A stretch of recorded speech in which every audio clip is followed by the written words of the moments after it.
میں جاننا چاہتا ہوں کہ اسلام بمشرف ہونے کا واقعہ حضرت عمر کا بڑا مشہور ہے، مگر چاہتا ہوں کہ آپ کی زبانی سنوں وہ کیا ماجرا تھا، وہ کیا بات تھی کہ ایک شخص جو انتہائی مخالف تھا دین پیغمبر کا، ایک شخص جو بہت دور کھڑا تھا، وہ اتنی قریب کیسے آ گیا، اور پھر یہ ماجرا کیسے پیش آیا اور اس کا نتیجہ کیا نکلا؟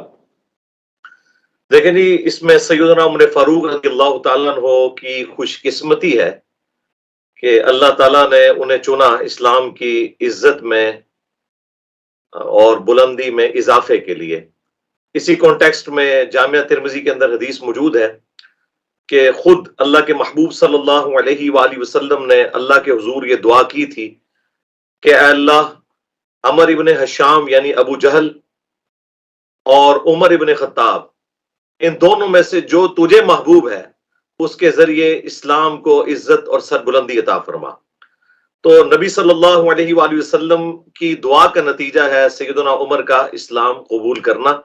اسی لیے ہم آپ کو مراد رسول بھی کہتے ہیں صلی اللہ علیہ وآلہ وسلم رضی اللہ تعالی عنہ۔ جہاں تک آپ رضی اللہ تعالیٰ عنہ کے اسلام لانے کا واقعہ ہے، تو اس کانٹیکسٹ میں ایک روایت موجود ہے دلائل النبوہ امام بیہقی کی کتاب کے اندر،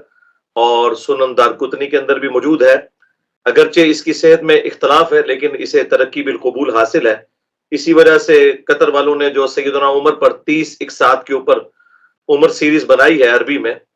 جو انگلش میں سب ٹائٹل کے ساتھ اور اردو ڈبنگ کے ساتھ بھی آ چکی ہے، اس میں بھی انہوں نے اس واقعے کو فلمایا ہے،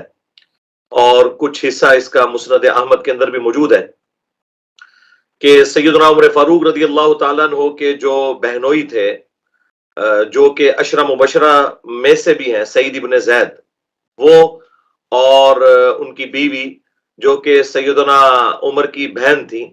وہ پہلے ایمان لے آئی تھی سیدنا عمر سے، اور جب سیدنا عمر نعوذ باللہ نبی صلی اللہ علیہ وآلہ وسلم کو شہید کرنے کے ارادے سے نکلے تو راستے میں ایک شخص سے ملاقات ہوئی۔ اس نے کہا کہ پہلے تم اپنے گھر کی خبر لو، اور وہ غصے کے عالم میں پھر بہنوئی اور بہن کے گھر آئے۔ سیدنا عمر کی دستک کی وجہ سے اس وقت وہ قرآن پڑھ رہے تھے، انہوں نے وہ چھپا لیا اور آ کے انہوں نے مارنا پیٹنا شروع کر دیا جب انہوں نے اقرار کر لیا۔ اور پھر جب تھوڑا غصہ ان کا ٹھنڈا ہوا تو پھر ان کی بہن نے جو ہے وہ اپنے ایمانی جذبے کا مظاہرہ کرتے ہوئے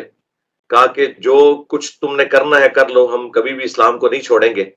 پھر جب ان کو اندازہ ہوا کہ یہ تو بہت موٹیویٹڈ لوگ ہیں، پھر انہوں نے کہا کہ تم پڑھو۔ کیا پڑھ رہے تھے؟ تو پھر وہ سورہ طٰہٰ کی شروع کی آیات، طٰہٰ ما انزلنا علیک القرآن لتشقی الا تذکرۃ لمن یخشی،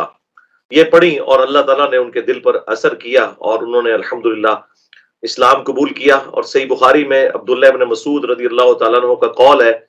کہ سیدنا عمر جب ایمان لے کر آئے تو اس کے بعد پھر اسلام کی عزت میں مسلسل اضافہ ہی ہوتا چلا گیا، یعنی وہ ایک ٹرننگ پوائنٹ تھا جس کے بعد اللہ تعالیٰ نے غلبہ در غلبہ دیا، الحمدللہ۔ سبحان اللہ، سبحان اللہ۔